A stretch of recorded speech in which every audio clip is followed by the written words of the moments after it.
a hablar sobre Megalópolis, película divisoria, Sí. claramente divisoria. Uno entra acá, bajos puntajes en IMDb y en todas esas páginas Sí. que ya sabemos. La vuelta al cine de Francis Ford Coppola después de Twist, con una película que tantos años quiso hacer. Arrancó a pensarla en los 80 o a escribirla, después se amagó a filmar en el 2001. Después, bueno, se fue pateando. Bueno, llegó el momento y Coppola hace esta película que parece una despedida. Es una despedida, o sea, no sé si es la última película propiamente dicha de él. Sí. No sé si él hará otra película o no. No parece. No parece. Una película de la que ya todos sabemos, la financió él en su mayoría. Que va a tener una depuración visual por una cuestión puramente económica, que va a tener una enorme cantidad de actores, algunos de ellos, digamos, primera línea, como uno puede decir Adam Driver, y otros más desaparecidos, pero que él ha vuelto a, o sea, muy conocidos pero más desaparecidos en el cine. Y bueno, ahí ven que dice épico, sci-fi epic, tragedy, drama, fantasy, sci-fi. Te pregunto, Midi, primero, vamos a decir de qué va la película. Sí. Quiero que me digas qué género te parece la película, Sí. si es que la querés catalogar dentro de un género, porque bueno, y qué te pareció. Uh-huh. Creo que es ciencia ficción. O sea, ciencia ficción es uno Pasa de los que- géneros. Sí. Sí, No es, justamente, la película es un experimento en muchos sentidos.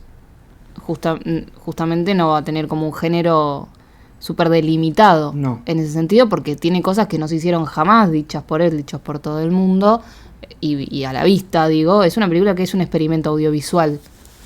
No que la película es un experimento audiovisual, es mucho más que eso, sino que tiene cosas que nunca se hicieron, entonces, por consecuente, son complejas las limitaciones. Es una película que de un genio, de un pensador, un arquitecto que quiere hacer una ciudad utópica. Ya estás en la ciencia ficción.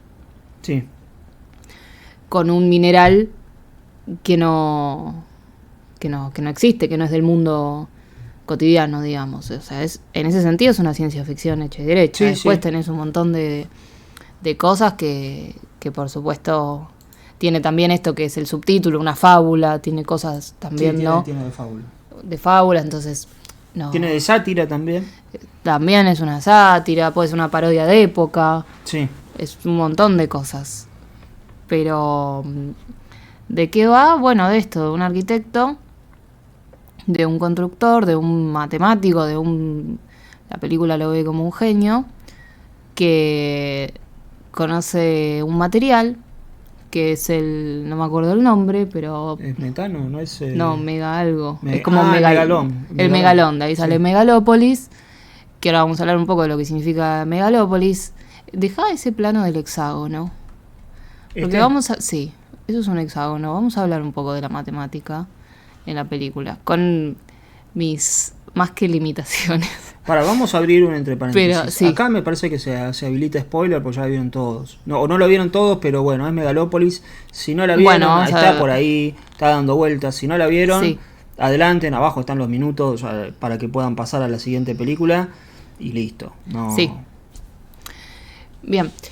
Bueno, se trata de eso, de un genio. La película lo ve como un genio, es un descubridor, es un arquitecto que tiene la idea de hacer una ciudad, una megalópolis, que es una ciudad utópica donde no van a haber un montón de los padecimientos del mundo y sobre todo es una suerte de ciudad eterna. Porque lo que tiene el megalón es que es un material que no funciona como funciona la materia dentro de las leyes físicas del mundo cotidiano, que está roto en la película, y que está este gobernador que, como bueno, uno podría ver un discurso más vinculado a lo que es la política general, que dice, no, lo vamos a arreglar, y está todo prendido fuego, no, bueno, una suerte de coyuntura mundial, de quilombo, y este gobernador, que bueno, también es como una suerte de parodia sí, como se construye dentro de lo que es la Roma, ¿no? Sí. Como la civilización romana. Tenés como esta suerte de emperador, de esto se llama Cicerón, él se llama César.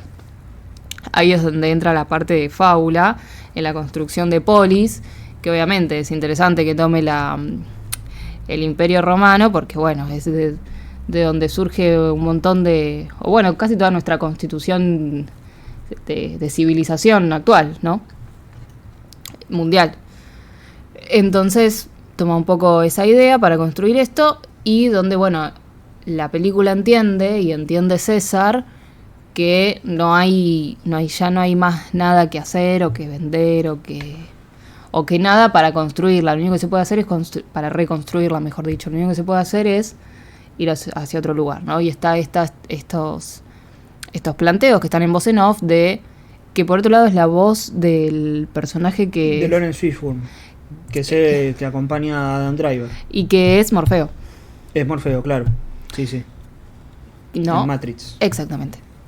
Que él va a ser la voz en off, que va a decir, bueno, ¿cuándo cae una civilización? ¿No? Que también es un poco la idea de la película. Como, bueno, este mundo tiene salvación, esta civilización, la civilización de la película, esta Roma, este imperio, ¿tiene pero salvación? Él es fundador, ¿es el fundador de Roma? Porque se llama Fundi Romain ¿Sabes que no me recuerdo si lo dicen? Creo que no. Es el gobernador actual. No, Lawrence Fishburne no es el gobernador actual. No. A Driver. No, ya sé, yo te digo el emperador. Vos me preguntás si él es el fundador, no sé. Se llama Fundi Romain, le pusieron como nombre. Me imagino el fundador de Roma, pero bueno. Si se dice en la película me lo salté. Salvo que Fundi significa otra cosa en Italia. En Italia... Por ahí me lo salté. Bueno, sería muy interesante que él haya sido el fundador. Bueno, no importa. Sigamos. Bueno, en fin.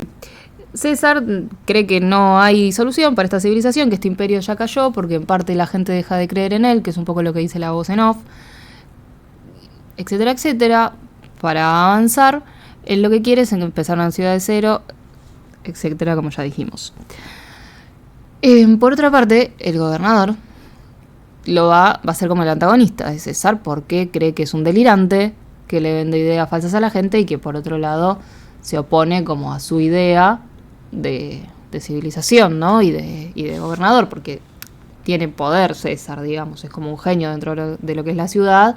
Entonces, que él haga que él construya con este material, evidentemente le es una obstrucción en lo que es la reconstrucción del imperio de este gobernador.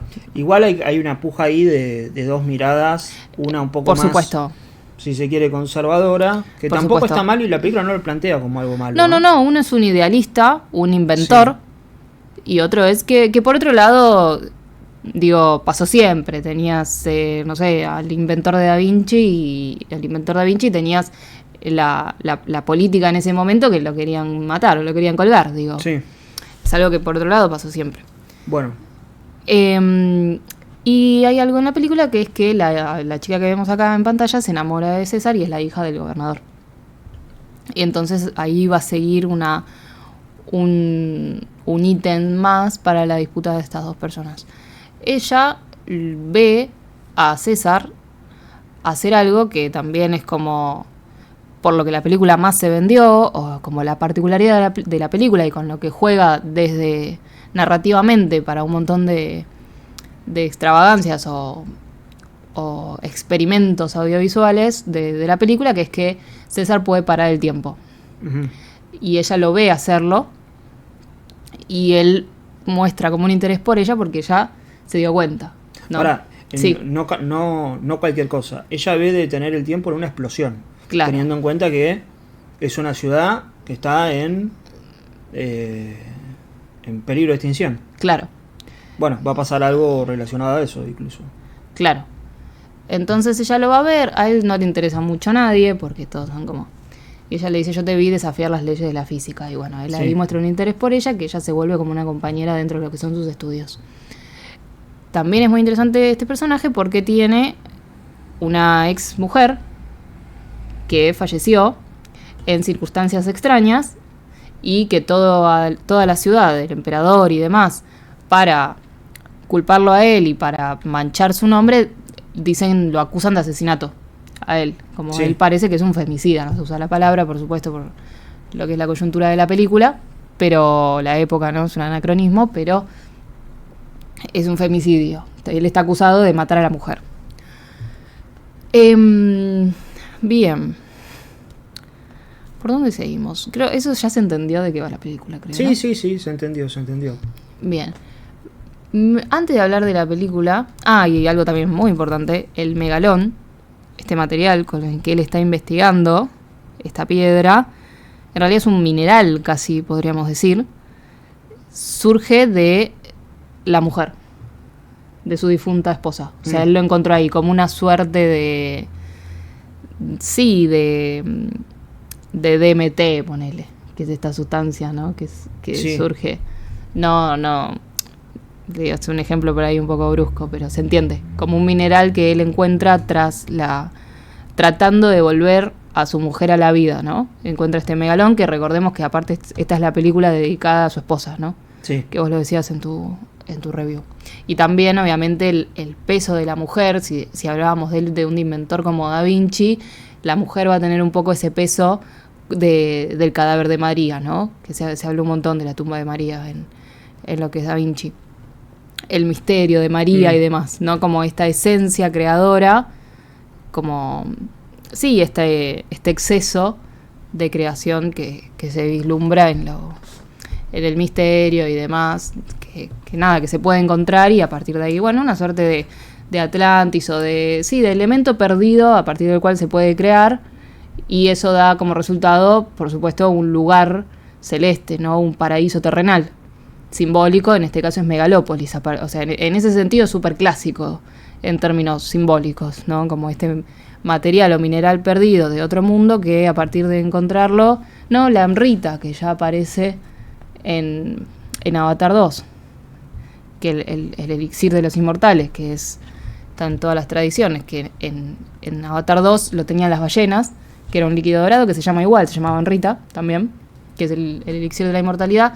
Acá es el megalón, el elixir de la inmortalidad, aunque es un mineral, desde el cual se construye una ciudad donde el tiempo se detiene, porque ese material, ese megalón, no está como inscripto en las leyes espaciotemporales, ¿no? Materiales. Eso en términos de trama. Y Igual, sí. compleja la trama. Complejísima. O sea, estuvimos 10 minutos para contarla. Por supuesto. Digo esto porque eso también hace a la inaccesibilidad de la película. O sea, hay varias bueno, ¿se entendió? Sí. Una es la trama, Sí. que es compleja, es difícil de entender. Sí. Ahora, no es que es difícil de entender, la entendés, pero... Sí, y a la vez está contada rebuscadamente, porque hay tramas muy difíciles que están explicadas más sencillamente, como puede ser Avatar 2, que podemos el ejemplo. Por ejemplo, cuando le dice lo de la esposa, nos lo enteramos porque se lo dice en el oído el sí, alcalde. Y vemos los flashbacks de la mujer, es todo raro, sí. No lo sabemos de arranque. Lo cual, o sea, me parece bien, pero a efectos del cine actual, bueno, se complica un poco que un espectador promedio entre. Sí, en términos más inmediatos de me pongo a mirar la película. Sí, tiene varios stops. Sí, ¿no? sí, Tiene sí. Y bueno, algunos que ya hemos mencionado en el video de YouTube que aconsejo ver, porque no voy a estar repitiendo lo que ya dije acá, porque sería... Ahí hablé de la vinculación de Coppola con el personaje de Adam Driver, hablé de también lo de la esposa de Coppola, hablé de otros factores del final de la película. Bueno, vayan a escucharlo porque van a encontrar cosas distintas y yo no quiero repetirme tampoco. Sí. Bien, vamos a... por fuera de la trama. Por fuera de la trama. Y un poco enlazándolo con esto que decíamos de la complejidad que tiene la trama, ¿no? Primero, que un poco lo hablábamos en Mar del Plata, a mí me parece muy curioso lo que pasó con Megalópolis, con el recibimiento de Megalópolis, saliendo un poco de lo cinematográfico, que estamos hablando de una película de Coppola, del director del Padrino, el director de la saga del Padrino, con toda esta complejidad o ambición de trama, porque uno lee, bueno, una película del futuro, de un hombre que quiere construir literalmente, cimentar el futuro con un material casi celeste, ¿no? Digo, una cosa que... Y ya me llamó la atención como, digo, ese postulado, ¿no? Y sacando al público general, porque a mí lo que más me llamó la atención es de la gente que con cierta cercanía o proximidad hacia el arte o particularmente hacia el cine.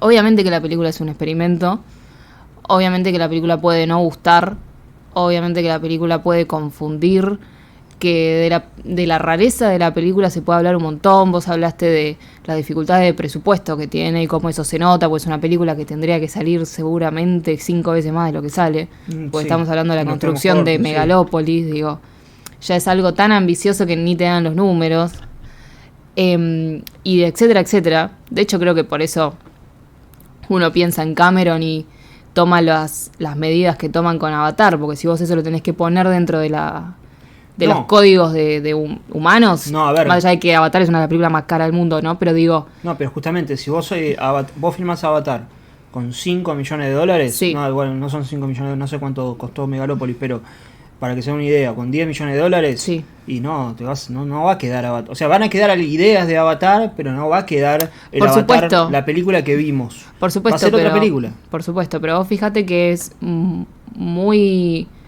casi acotado o inexistente en la 1 y en la 2 un poco más la presencia de humanos tales como los conocemos en Pandora. Sí. Porque Pandora funciona tanto mejor con avatars. Sí, sí. Por cómo está construido. Por ahí no creo que pase, porque de hecho en la 2 va el teniente como teniente a Pandora, pero digo, tal vez daría la idea de que es un poco más barata si ves personas por el contraste visual, ¿no? Entonces acá Megalópolis te hace un poco de ruido ver toda una cosa tan extraña con personas. Sí, sí, más sí, allá de que entiendo. le falta presupuesto, ¿no? Entiendo, sí, es verdad. Pero bueno, decía que me llama la atención como si bien todo esto lo podemos debatir, no sé, ni siquiera se debate, ¿no? Porque estamos diciendo, es el director de lo que se discute por lo general como la mejor película de la historia. Digo, vas a escuchar muy seguido que El Padrino, y tal vez lo sea, y tal vez, o al menos es válido el debate, si es que importa, de que es la mejor película de la historia. Entonces no es un tipo que se olvidó de filmar, o que está muy viejo, o que estaba aburrido, o que estaba triste porque perdió a la mujer, digo. Es la obra, después hablamos del resultado, es la obra de una mente maestra que dirigió lo que mucha gente dice la mejor película de la historia, y esas mismas personas como pierden el interés, tal vez, ante esta propuesta, o al menos de discutir esta propuesta, que es la última obra de esa mente. ¿Me explico? Digo, como que siento que es algo muy de espíritu de época, que como se perdió de alguna manera el impacto o el poder de ciertas voces. O sea, es un experimento de vuelta, si querés, pero es un experimento de Coppola, digo, no es un experimento de un... Digo, no es una película rarísima de un director que nadie conoce, que se hizo conocido porque hizo una película rarísima.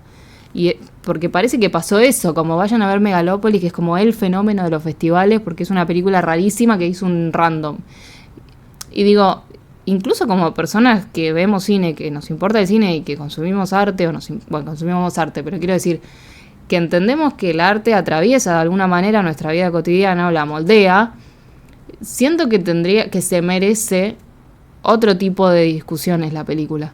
Al menos pensarla, porque estábamos diciendo, es de un grado de complejidad tan grande que creer que lo entendimos siquiera o que nos aproximamos es un tanto raro. Es un tanto raro y me parece un poco triste que por opiniones de que, bueno, te puede no gustar la película, insisto, es rarísima, todo lo que quieras, pero se clausuren estas conversaciones o parece que la hizo no sé quién, y digo, es como la última obra audiovisual del director del Padrino, ¿me explico? Parece que eso no vale nada hoy en día. A ver, entiendo lo que decís, comparto, pero no... Para mí Coppola no está visto de esa manera que planteas. No, pero No está percibido, o sea, por más que quienes vos digas, así lo perciben les importó 3 pelotas esta película. Dijeron, nada, es malísima y siguieron con su vida. bueno, puede ser, sí, claro, también. Eso también, es lo que digo yo. Pero Por eso ponele, no hablé del público en general. porque yo digo Orson Welles, el director de la mejor película de la historia del cine. Sí. Pero ¿quién ve Mr. Arcadine? No, ¿O no, quién sí, ve sí. Otelo? Sí, Sí, lo sí. ven 2 o 3, pero Sí, es o de como For Fake, ¿quién es la ve el- hoy en día? Claro, es el altar por esta película, pero por esa película puntual, después Apocalypse Now, The Conversation, pero ya está. O sea, es la etapa de los 70 y ni siquiera estamos hablando, o sea, no se habla de Rainmaker como si fuera, o sea, ya sobre, a ver, esto que estás Sí. planteando ya pasó sobre The Rainmaker, que era una Sí. película con presupuesto, con actores, en una época donde estaba, entre comillas, de moda ese tipo de thrillers. Sí. O sea, ya le pasó en el 93. Imagínate en el 2024 Por con, supuesto. con muchos menos elementos. Sí. Entonces me parece lógico que le pase eso. Ujú. No quiere decir que esté bueno, todo lo contrario, porque esto también sucede sobre otros maestros que no han podido mantenerse dentro de la industria como sí lo han podido hacer Spielberg, Cameron, Scorsese, el propio Ridley Scott, que incluso algunas de sus películas están siendo maltratadas últimamente, pero el tipo sigue ahí como vigente y le dan un presupuesto. Digo, después podemos discutir por qué son malas las películas, o si son malas las películas, Sí. o si lo aprovechan o no lo aprovecha. Sí. Pero a Coppola no le dan ese presupuesto y a Ridley Scott sí. Y eso Sí. es porque Ridley Scott fue productor, se mantuvo como productor, se mantuvo haciendo películas y eso hizo que vaya manteniendo su nombre, siga apareciendo. Sí. Se hicieron películas de Alien todo el tiempo, se hicieron películas de, se volvió a hacer Blade Runner, entonces su nombre volvió a quedar. Con Sí. Coppola no pasó eso, porque Bueno, pero- no se permite hacer Apocalypse Now de vuelta, porque del Padrino se hizo una serie y fue un fracaso, porque el Padrino es demasiado sagrado y demasiado intocable como para que se vuelva a hacer, porque el resto de las películas no ameritan, entre comillas, secuelas, Sí. y porque él solamente produjo las películas de sus familiares. Sí, Es bueno. casi que el nombre de él se terminó manteniendo actualmente por Sofía Coppola. Sí. Pero lo que quiero decir, en ese sentido, la película es absolutamente autoconsciente Sí, eso sí. Sí, obvio. y tiene un montón de cosas súper interesantes que ahora las podemos hablar, de lo que significa Megalópolis, la ciudad, y que también lo hablabas en tu reseña, y lo que significa Megalópolis, la película, ¿no? Pero como incluso, esto por ahí suena un poco mal, pero quiero que se entienda, yo estoy segura que vos dijiste, estuvimos 10 minutos explicando la trama. Ya la trama per se, o sea, lo que sucede en la película es complejísimo y es de un nivel de construcción simbólica del mundo y del arte Mm. con una simplicidad, vamos a decir, no es simplicidad la película, pero con una reducción, con lo complejo que es, digo, reducción en buen sentido, ¿no? Con lo difícil que es reducir algo muy grande, justamente, en pocos formatos, donde sigue una coordenada en términos de construcción simbólica del mundo que es perfecta. Porque decíamos que es todo ABC, digo, sí, la película es un experimento, pero eso es un ABC del símbolo, ¿no? O de la mirada trascendente del mundo, vamos a sacar la palabra símbolo, que está, pero digo, de la mirada trascendente del mundo, porque no deja de ser una película que está contraponiendo, ¿no? Una mirada trascendente en una época donde se está yendo todo al carajo y donde justamente todo es materia, que entiéndase materia, no consumismo, sino literalmente, donde no hay lugar para el espíritu o para el pensamiento, que de hecho César va a decir, solo me interesa la gente que piensa de matemática, bla, bla, bla, bla, bla, que tiene que ver, uno se podría quedar como, bueno, que soberbio este tipo, o que soberbio Coppola, pero tiene otra significancia que tiene que ver como, bueno, es un mundo de material donde ya no hay tiempo para el espíritu, entiéndase espíritu por intelecto, ¿no? Que es como lo entiende la tradición y como lo entiende Coppola y como lo entendió siempre. Y como ahí lo que empieza a ser un problema es el tiempo, justamente, que está en toda la filmografía de Coppola. De hecho, es el final del Padrino 1, nos faltó tiempo, le dice Vito a Michael, antes de morir.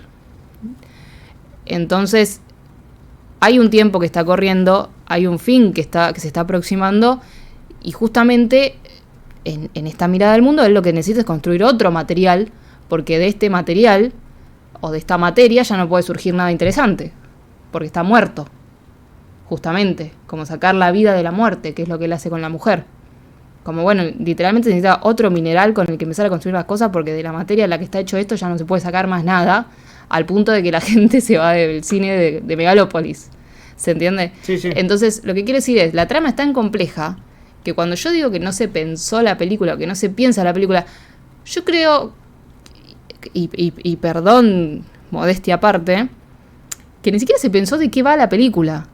Que eso no es una reflexión, es de lo que pasa en la película. Digo, yo creo que hay mucha gente que por ahí dice, de eso iba, no lo había pensado, no me había dado cuenta. Porque decíamos, ya la trama es compleja y la película lo hace complejo. No es algo que pasa en términos de estructura de género, como decíamos al principio, no como un thriller. Bueno, un thriller puede ser complejísimo, pero tenés policía, asesino, caso. Esto no es así. O sea, es algo complejísimo que da 500 vueltas sobre sí misma. Entonces, ni siquiera yo creo que se pensó de qué va. ¿Se entiende? Es como una cosa loca. Y sí, es una cosa loca, pero no es tan loca.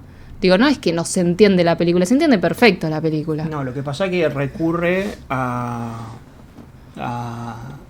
toma elementos propios del cine experimental por momentos. Supuesto. Y eso va a generar un rechazo en un público. Por supuesto, y que es bienvenido. Mayor y en un público clásico y por en un supuesto. Público.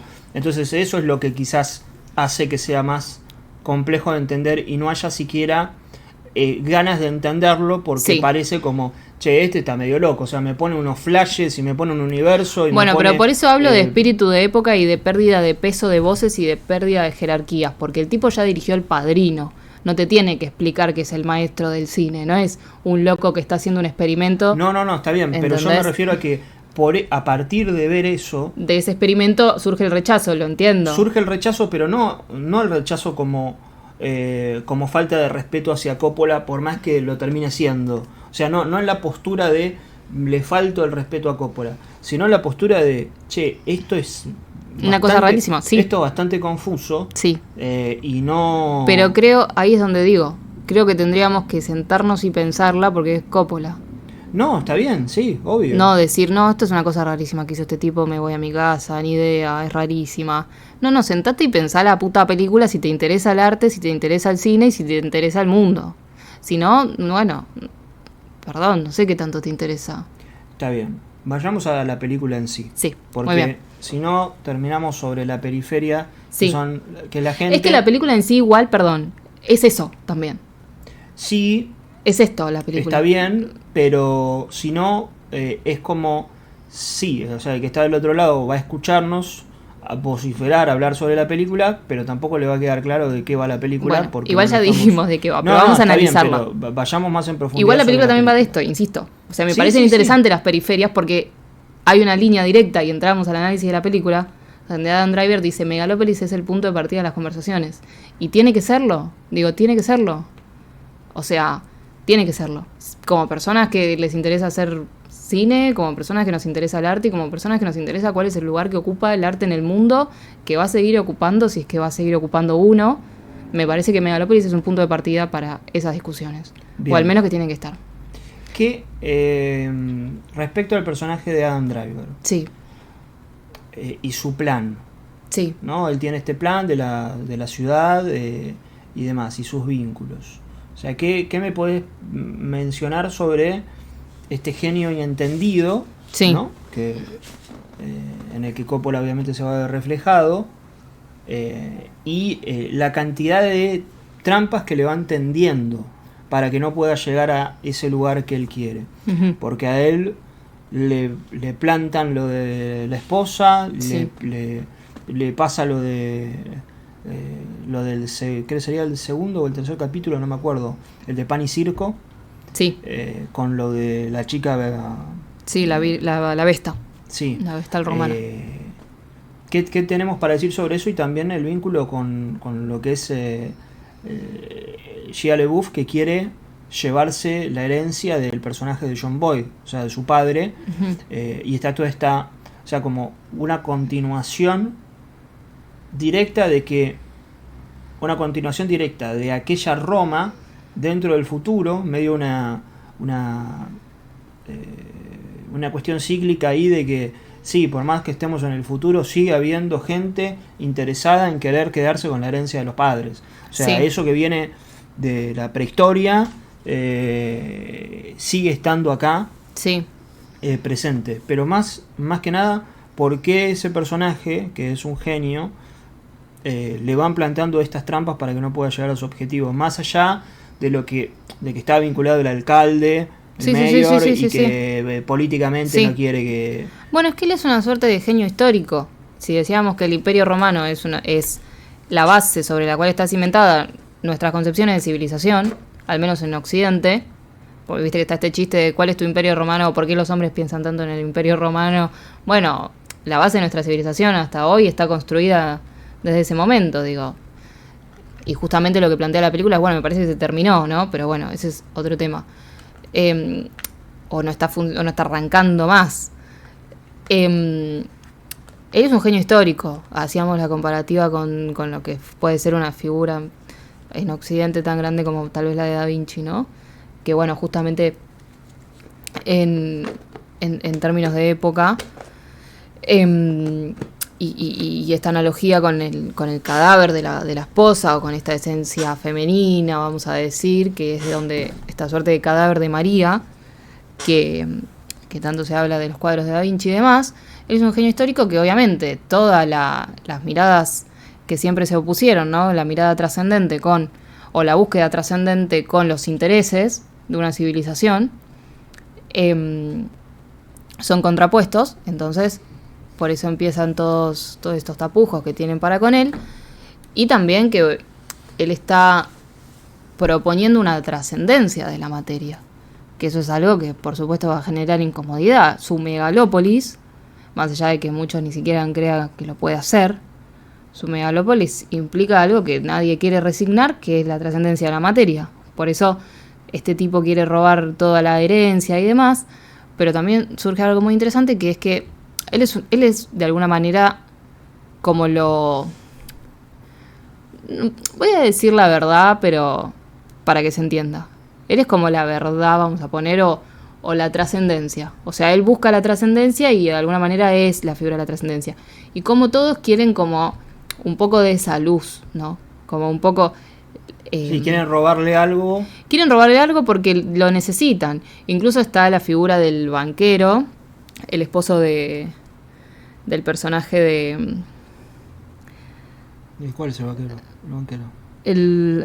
Se me fue el nombre de la actriz. La rubia, la periodista. O sea, el padre de él. Sí, la periodista. No es el padre.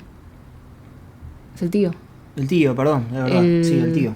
La periodista. Plaza, sí, Aubrey Plaza. Aubrey Plaza. Aubrey Plaza. Wow.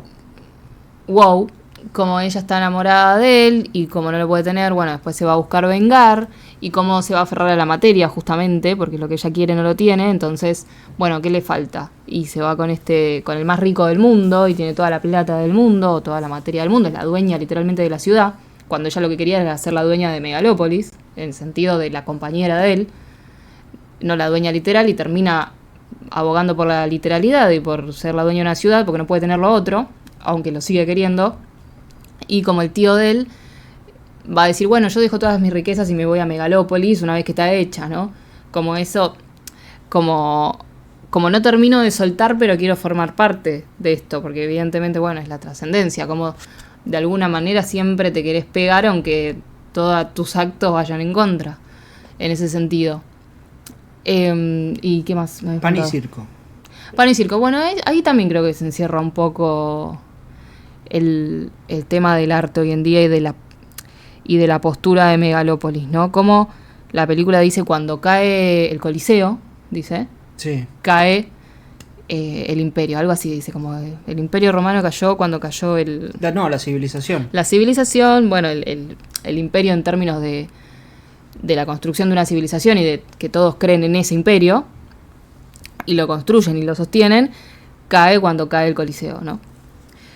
Y este Coliseo es como una representación justamente de la vida artística de las personas o de esta civilización. Y bueno, vemos en lo que se ha convertido este Coliseo, si bien es una fábula, por supuesto, pero tenemos a la Vesta, que es una impostora, una pureza femenina, ¿no? Con la figura de las vestales romanas, que eran las vírgenes que enterraban, como es una impostora y se vende una pureza que no es. Como, bueno, justamente pan y circo, ¿no? Es todo un quilombo. Y acá ¿cómo se llama? Las apuestas, no es las subastas con los QRs, ¿no? Digo, bueno, sí. Es un reflejo de época que es un desastre. Y como él se droga, que acá empieza ese momento experimental. Sí. Porque no lo soporta todo esto, ¿no? Y bueno, tenemos claramente un reflejo de, bueno, el mundo está cayendo, o este imperio está cayendo, o la civilización como la conocíamos está en una crisis terrible porque tenemos una crisis artística. Nada, más que crisis ya es cualquier cosa, ¿no? Y por otro lado, si quieres, no sé, algo más, o si no, para ir cerrando. No, decime vos para dónde quieres ir. No, por último, que me parece lo más difícil de la película, y encierra un poco todo lo que decíamos de que el tipo es un genio y de que tiene que ser un punto de partida mínimo de lo que trata, ni siquiera análisis tan... O sea, sí, pero aunque sea de lo que trata, aunque sea de la película, aunque sea no pensar que es una locura y tratar de pensar un poco el arte, porque si es algo que forma parte de la vida de todos, creo que se merece otro tipo de prioridad las obras de personas así. Algo que me parece muy complejo de la película es toda la construcción matemática que tiene Megalópolis en los dos sentidos, que tiene la ciudad y que tiene el mineral. El mineral va a aparecer en un momento, no sé si está el plano, tiene una forma, yo no sé mucho, para no decir poquísimo de esto, es como el siguiente paso, pero nada, Platón dijo que para estudiar filosofía que había que estudiar 10 años matemáticas y muchos hacen los boludos, hay que hacerlo. Digo, uno encuentra más a Dios en el ángulo recto de Pitágoras que prendiendo un saumerio y pidiendo buenas energías. Entonces, la película tiene un montón de eso, el material tiene una forma geométrica, hay toda una construcción matemática de lo que implica Megalópolis. Él ve por un hexágono, decíamos, que con mis pocos conocimientos matemáticos es la figura después del pentágono, ¿no? Por supuesto, la estrella de 6 lados, que es la estrella del infinito, o sea, él mira hacia el infinito, literalmente. Sí. O a través del infinito, siendo un personaje que puede parar el tiempo, pero no puede parar el tiempo porque es un mago. Y esto es lo interesante, él descubrió la forma matemática de parar el tiempo. Que por otro lado, eso ya aparece en Pitágoras y en Euclides, ni hablar en Arquímedes, como vemos el Dial del Destino con Mangold, ¿no? Sí. Bueno, el ángulo recto fue un gran descubrimiento en ese sentido de la eternidad. Que no sabría explicarlo, no quiero en realidad explicarlo porque me gustaría que lo haga alguien que sepa mucho más, pero cuando Pitágoras descubrió el ángulo recto, sacrificó 10 bueyes en agradecimiento a Dios porque sintió que le había dado la fórmula de la eternidad. Porque, bueno, hay una explicación de por qué el ángulo recto explica lo eterno, que no la quiero dar por respeto a la gente que estudia matemática de verdad, o geometría en este caso. Pero ese está. Y este hombre, decíamos, no es un mago, es un genio, que ese mineral que descubrió para construir Megalópolis y esa fórmula que tiene para parar el tiempo fue a partir de construcciones matemáticas, ¿no? Es un Arquímedes, es un Euclides, es un Pitágoras, es un Da Vinci, ¿no? Como decíamos, estos genios. Entonces, digo, me parece que tiene un grado tal la película que hay niveles en los que ni siquiera podemos empezar a hablar como estos, o que tendríamos que tener otra formación mucho más extensa, que si nos interesa el arte y nos interesa este lado del mundo, el lado de estas personas que hemos nombrado, tenemos que tener otro tipo de compromiso. No te digo ponernos a estudiar Euclides, que sí, pero mínimo otro tipo de compromiso, que ya ese compromiso creo que aparece en los directores de hoy en día, decíamos en Mangold. Ese pedido de compromiso ya está en la última Indiana Jones, ¿no? Que de hecho, bueno, se va al Imperio Romano. Entonces me parece que hay, en términos de espíritu de época, un pedido de compromiso de mentes que mínimo les debemos respeto o escuchar, ¿no? Lo que están diciendo. Y nada, eso en torno a a lo que es la construcción de Megalópolis, que es una suerte de Brahma pura, como se dice en la tradición, una ciudad de Dios, que vemos el dorado, que no me acuerdo quién mencionaba la importancia del dorado en las películas de Coppola. Y bueno, es el color de Brahma, el color de Dios, y está acá en esta ciudad que decíamos, es una suerte de Edén terrenal, donde directamente hay una suspensión temporal a partir de la lógica matemática que tiene un mineral que está atado a otras leyes, por lo tanto la construcción de esta ciudad va a estar atada a otras leyes, gracias a este genio que sabe todo eso. Insisto, no es un mago. Entonces ya desde la construcción de la trama, de la construcción del personaje, se nos deja ver una película que como mínimo nos tenemos que sentar un ratito a pensarla. Bien, hay un personaje que es el de Shia LaBeouf, Sí. Que quiere destruirlo también. Sí. Un personaje que uno podría vincular así muy burdamente y no tan burdamente con cierto sector y cierto sector comunista, ¿no? No. Cierto sector comunista. O sea, cómo está representado él y cómo utiliza al pueblo cuando en realidad está queriendo el billete. Sí. O sea, porque él utiliza al pueblo cuando en realidad está queriendo el billete. Parece una parodia de ciertos personajes que se pretenden, que se autoproclaman revolucionarios. Inclusivos.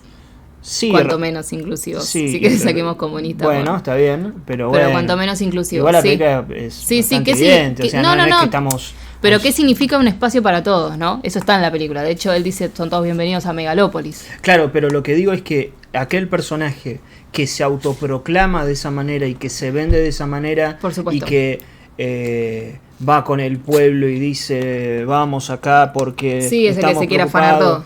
Es claro, ese que se quiere llevar todo. Por supuesto. Y que quizás hay otras herramientas para llegar a ese lugar sin que sean las que propone este personaje completamente ambicioso, despiadado y que hace todo lo opuesto a lo que supuestamente está vendiéndonos. Sí. Muy bien.